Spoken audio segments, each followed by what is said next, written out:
டெல்லியில் அமித்ஷா நட்டாவுடன் உயர்மட்ட குழு ஆலோசனை. அண்ணாமலை 2வது நாளாக தியானம். உடுப்பி சாமியாருடன் சந்திப்பு. தமிழக பாஜக மாநில தலைவராக இருந்த அண்ணாமலை கடந்த ஏப்ரல் மாதம் பதவியிலிருந்து நீக்கப்பட்டார். மாநில தலைவர் பதவியிலிருந்து நீக்கப்பட்ட அண்ணாமலைக்கு தேசிய பொதுக்குழு உறுப்பினர் பதவி வழங்கப்பட்டது.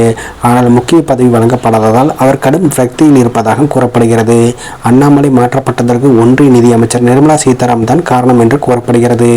இந்த நிலையில் கடந்த 4 நாட்களுக்கு முன்பு சென்னை வந்திருந்த ஒன்றிய நிதியமைச்சர் நிர்மலா சீதாராமன் பாஜக நிர்வாகிகளுடன் ஆலோசனை நடத்தினார். இந்த கூட்டத்தில் அண்ணாமலை பங்கேற்காத நிலையில் அவரை நிர்மலா சீதாராமன் கடுமையாக சாடியுள்ளார். இதனால் பாஜகவில் கோஷ்டி பூசல் பூதாகரமாகியுள்ளது. நிர்மலா சீதாராமன் பேச்சால் ஆத்திரமடைந்த அண்ணாமலை ஆதரவாளர்கள் தேர்தலில் அண்ணாமலையை விட ஒரு ஓட்டு அதிகமாக நிர்மலா சீதாராமனால் வாங்க முடியுமா என்ற சவால் விட்டுள்ளனர்.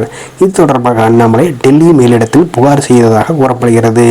இதனையடுத்து பாஜக அகில இந்திய தலைவர்கள் ஜே.பி. நட்டா, ஒன்றிய உள்துறை அமைச்சர் அமித்ஷா ஆகியோர் நேற்று டெல்லியில் தமிழக பாஜக உயர்மட்ட குழுவினருடன் ஆலோசனை நடத்தினார்.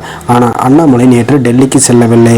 கடந்த சில நாட்களாக கடும் விரக்தியில் உள்ள அண்ணாமலை கட்சி நிகழ்ச்சிகளை புறக்கணித்துவிட்டு கோயில்களுக்கு படையெடுத்து வருகிறார். கடந்த சில நாட்களுக்கு முன்பு திருவண்ணாமலை அண்ணாமலையார் கோவிலில் சுவாமி தரிசனம் செய்த அண்ணாமலை நேற்று முன்தினம் மாலை ராணிப்பேட்டை மாவட்டம் சோளிங்கருக்கு சென்றார். அங்கு மலையடிவாரத்தில் உள்ள உடுப்பி அத்மார் மடத்திற்கு சென்று தீர்த்த சுவாமியிடம் ஆசி பெற்றார். இதனையடுத்து அங்கு 5 மணி நேரம் தியானம் மேற்கொண்டார். பின்னர் 406 படிகள் கொண்ட சிறிய மலை யோக ஆஞ்சநேயர் கோயிலுக்கு சென்று சுவாமி தரிசனம் செய்தார். பின்னர் மலையடிவாரத்திலேயே தங்கினார். தொடர்ந்து 2வது நாளாக நேற்று அதிகாலை 1305 படிகள் கொண்ட பெரிய மலை யோக லட்சுமி நரசிம்மர் மலை கோவிலுக்கு படிகள் வழியாக நடந்து சென்று சுவாமி தரிசனம் செய்து 1 மணி நேரம் தியானம் மேற்கொண்டார்.